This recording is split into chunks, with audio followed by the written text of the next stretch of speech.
Welcome to Women Leaders in Payments Month, where we highlight and celebrate the women shaping the future of payments and fintech through their leadership, insight, and impact. A special thank you to PayRock for sponsoring this year's series and for powering the continued advancement of women across our industry. Now, on to the show. Hello, everyone, and welcome to this Women Leaders in Payments Month episode. Today, I'm honored to have as our special guest, Kim Molinaro, the head of ISV at Fiserv. So, Kim, thank you for being here and welcome to the show. Yeah, thank you for having me. Excited to be here today. So let's start with a little icebreaker. If you could instantly become an expert in one non-work related skill or hobby, what would it be and why? I think the last time we spoke, I joked that my husband wanted a domesticated wife, which I always think is funny. But I mean, realistically, I think I would be working with people in some capacity. It could be sales, support, whether that would have been, I mean, if you would have asked me when I was 20 years old, it would have been a buyer or stylist. And as I got a little bit older, I loved dermatology and skin. So to me, it's whatever is making people feel good is where I'd be at in this world. Okay. Well, let's talk about your background and career journey. Give us a quick snapshot of your background, maybe where you grew up, what you studied, and what led you into the world of payments and fintech. So I grew up in Naperville, Illinois. I studied marketing management, but it was an emphasis on fashion. I did a lot of work working at modeling agencies and scouting, which obviously is not a payments connection. When I graduated from college, I worked at the Merchandise Mart and I was selling like Kate Spade handbags and Patricia Lock jewelry at the time for Marshall Fields. But New Girl on the Totem Pole didn't have a stellar territory. And you had at the time, if you had jewelry, to kind of like take your jewelry in your car. And, I was driving to, Minnesota and the Dakotas. It really wasn't ideal for me. So there was an opportunity. It was a sales support role for a company, Online Data. And that is essentially how I started my career in payments 24 years ago as a company that was owned and operated by a guy named John Ranty. He was kind of the first to really focus on payments. And even I believe he had a patent on the online application. And he really kind of showed me payments in my career. And yeah, that's where I got started. Okay. Well, was there a person or an opportunity or maybe an unexpected moment that helped shape the direction of your career? Yeah, I think I've been fortunate. Plenty of people have definitely, I feel like, helped shape my career. I've always just been given opportunities to do more, to take over another channel, to take on an acquisition. I feel like I've just really been blessed with that. I really wanted to succeed. And I think the people that surrounded me also wanted me to succeed. So it was just, it was a plethora of people that I think just always, I was also probably annoying. I always said like, I want that acquisition or I want that channel. And they always believed in me and they gave it to me. And that's kind of led me through my career. Okay. Well, tell us about your role today at Fiserv and what part of your work are you most excited about? I feel like I have the dream position at Fiserv as head of ISV.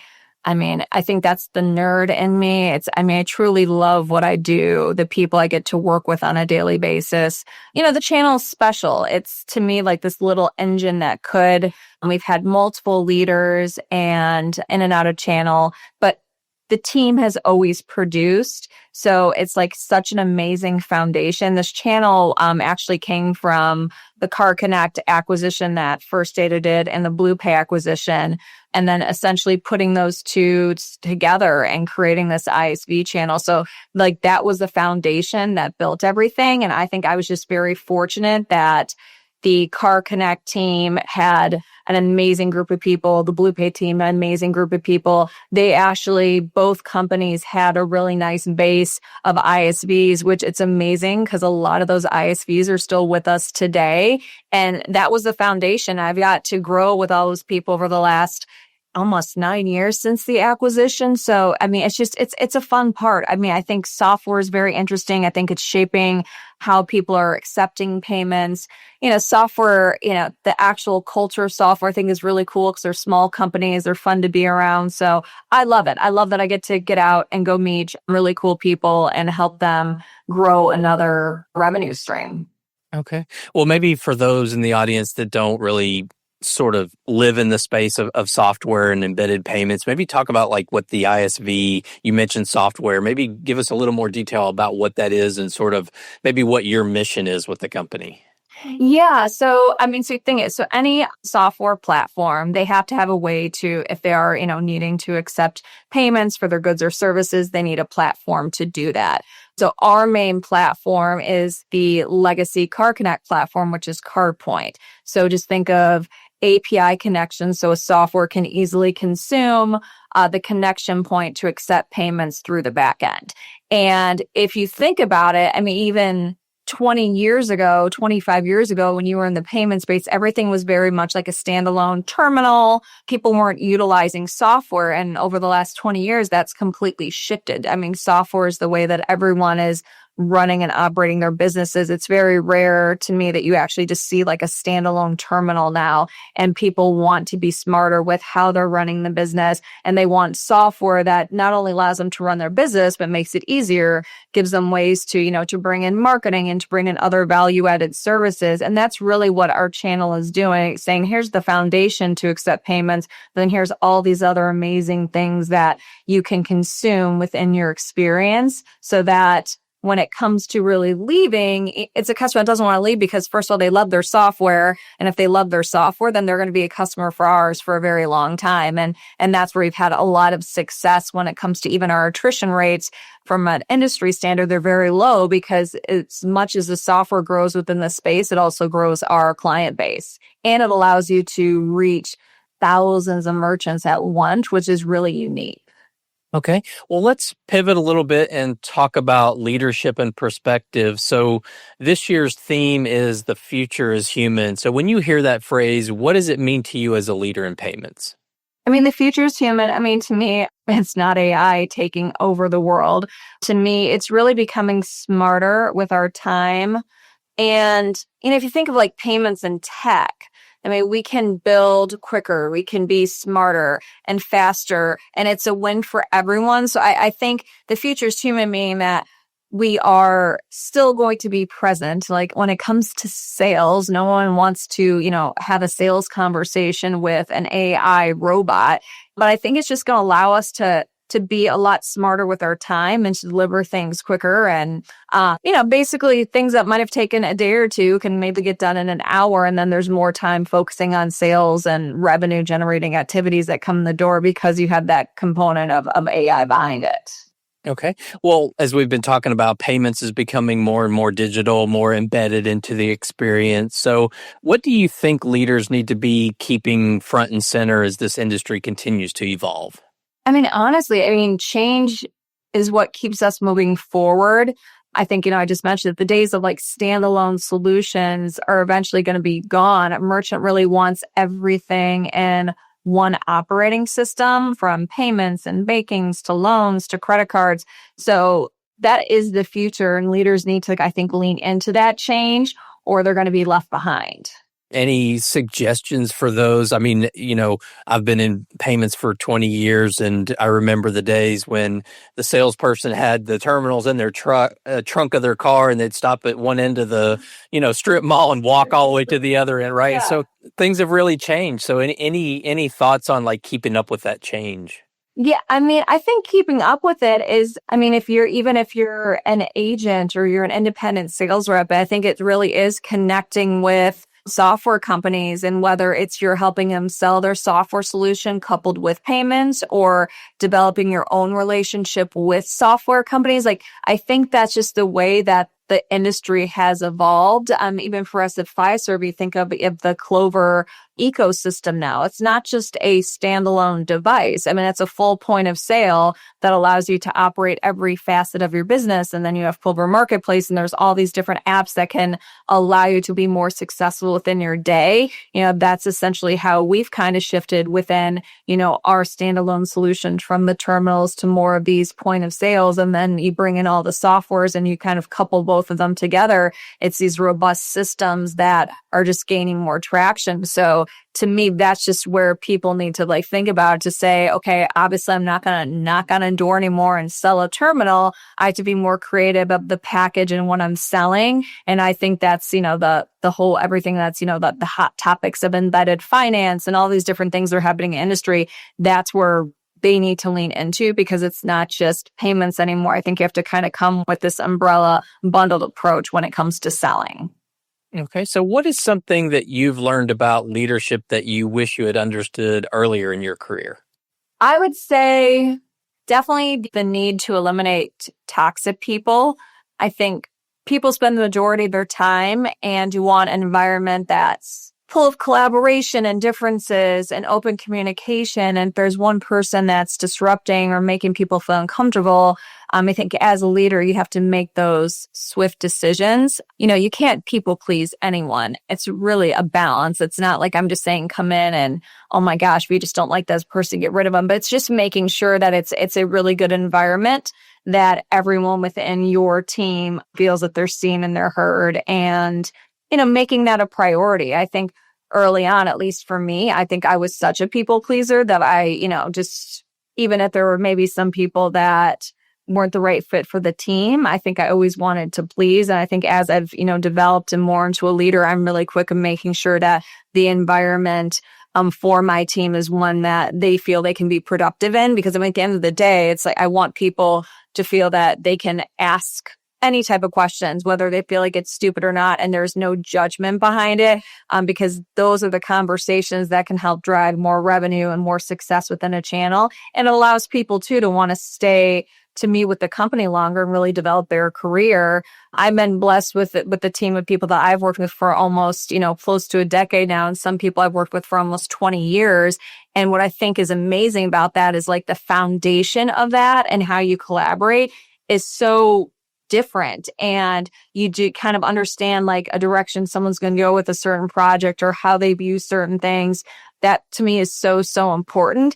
And if you create this environment, these people are going to continue to grow within the organization. You get to work with them for a long time. I think that's what makes really successful companies.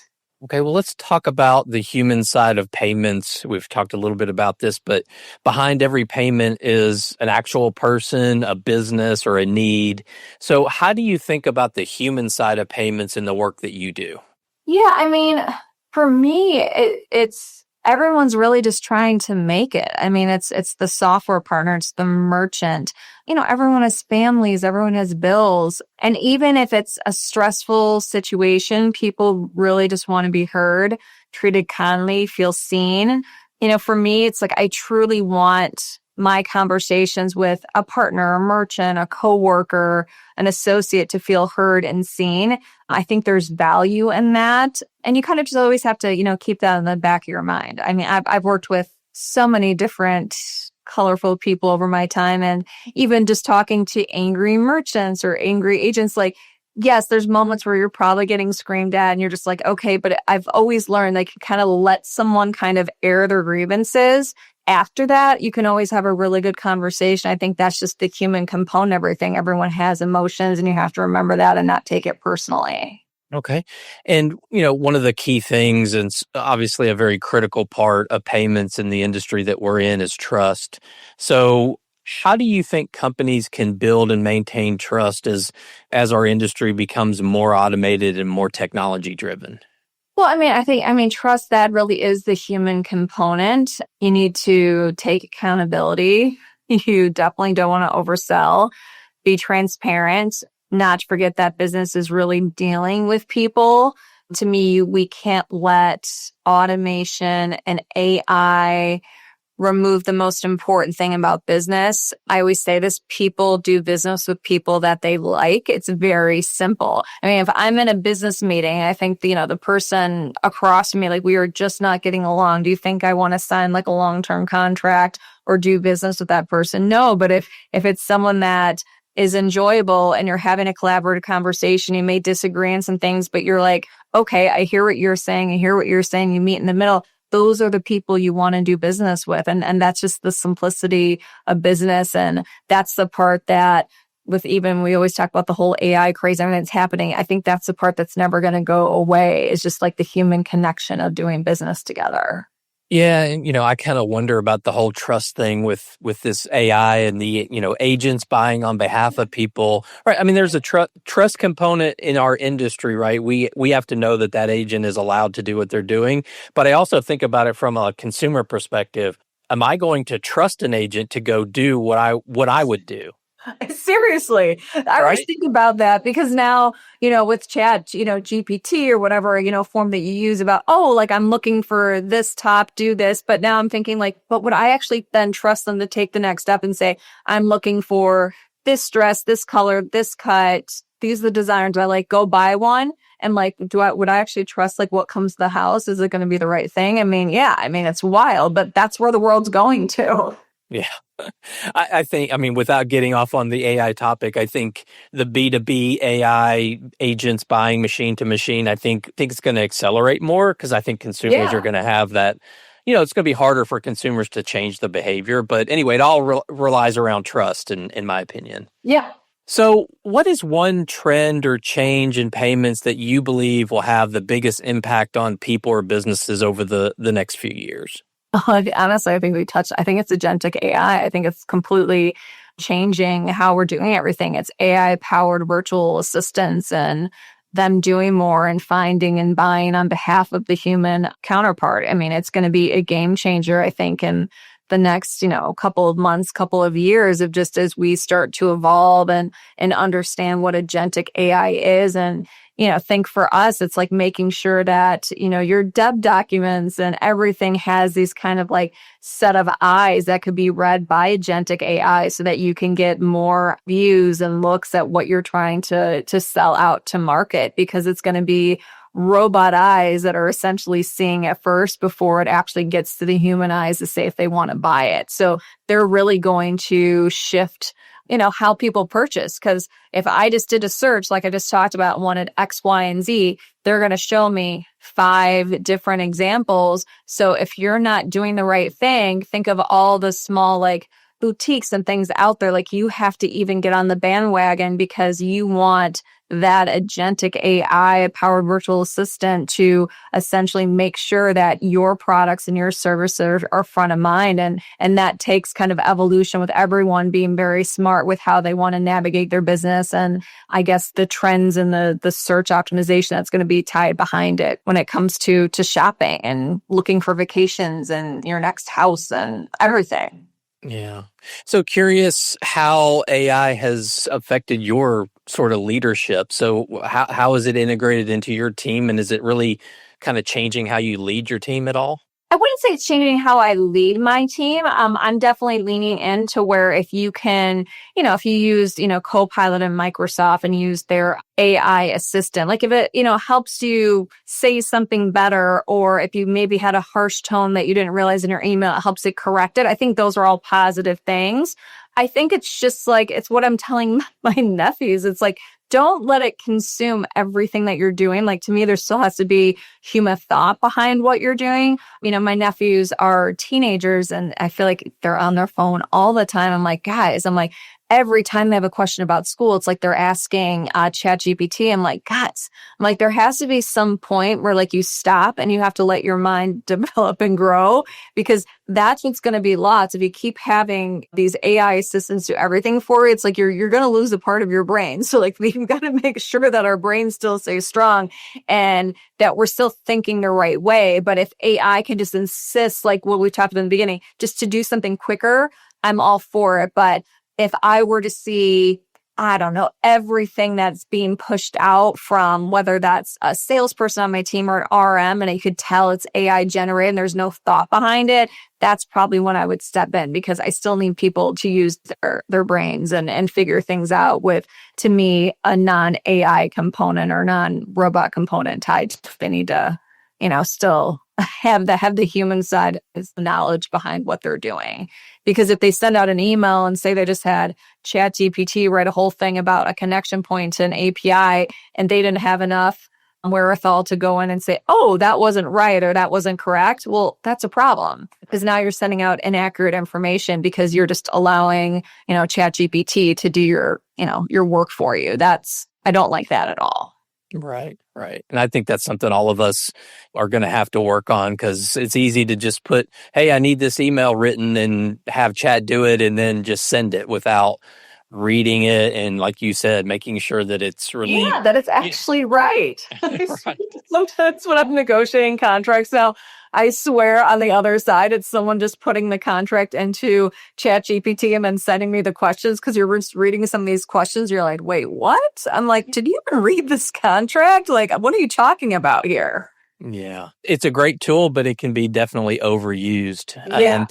Well, let's talk about mentorship and impact. So who influenced you along the way, whether it was directly or indirectly, and what did you learn from them?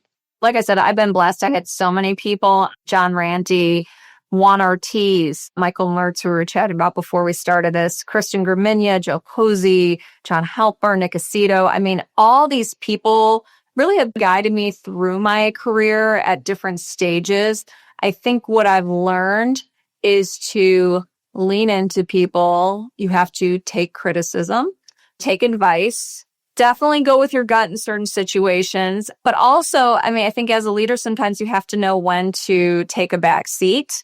And I've just been very fortunate to have some great mentors and friends through my journey that have kind of, just gave me advice when, maybe I needed to say more. Or like I said, sometimes it's hard as a leader, but as things navigate through a business and your career, and if there's a lot of change, you kind of just have to know when, okay, at this moment, maybe I don't need to be front and center. There's a lot of moving pieces. Let me kind of, sit back. And I think that's hard for some people. And I've learned that that's just a part of a career. Sometimes you can't always be front and center and be, the shiny object or star in your given field. It sometimes you need to let other people grow and show their impact in the company, and you kind of sit back and, your time will come again.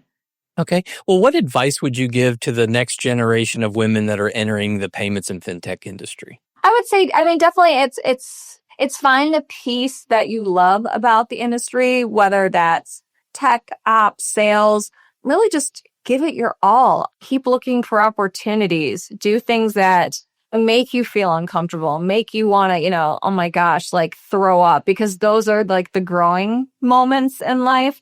When I first started, some of the first moments of even just like speaking like on a stage and talking about payments. And I tell you, I was so incredibly nervous. Like you get that like horrible pit in your stomach. You're just like, oh my gosh, like I can't do this.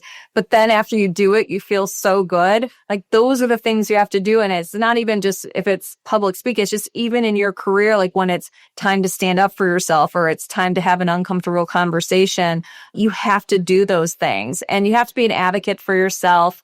Say what you want, because honestly, if you're not saying it, no one's hearing it. And it means that you're not going to get the next opportunity. So I know some people are like, I'm just going to sit back. I'm just going to work hard. That's what I'm going to do. But also like be your advocate, say what you want. I've always stated what I wanted time and time again. And yeah, it might have taken years to get there, but I always said what I wanted. And I think that's very, very important in your career.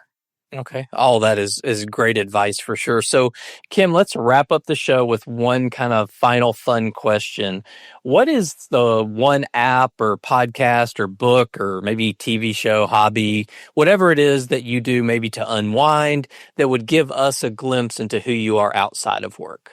Well, from I would say business standpoint right now, I really love Emma Grede. I believe it's the Aspire podcast. It's like self-empowerment, building your future, just a really, really cool podcast. So definitely go listen to that. And then I would say like if it's just me sitting on a beach and just wanting to listen to something, it's definitely Call Her Daddy. Just has like a lot of good celebrity guests and hot topics. It's a fun one to listen to when, you just want to put something in your ear and have a good laugh. So is the beach your unwinding place? The beach, honestly, any place where I could have a cocktail is my unwinding place. So that could be in my backyard or on a beach, anywhere. I think I'm that person. Like I love to just go to a nice restaurant and have a nice meal and a nice glass of wine. That's how I like to unwind. Okay. Well, Kim, I think that's a great way to wrap up the show. I know your time's very valuable, so thank you so much for doing this. I really appreciate you being on the show today. Oh my gosh, anytime. Let me know. I would be happy to come back. Okay. And to all you listeners out there, I thank you for your time as well. And until the next story.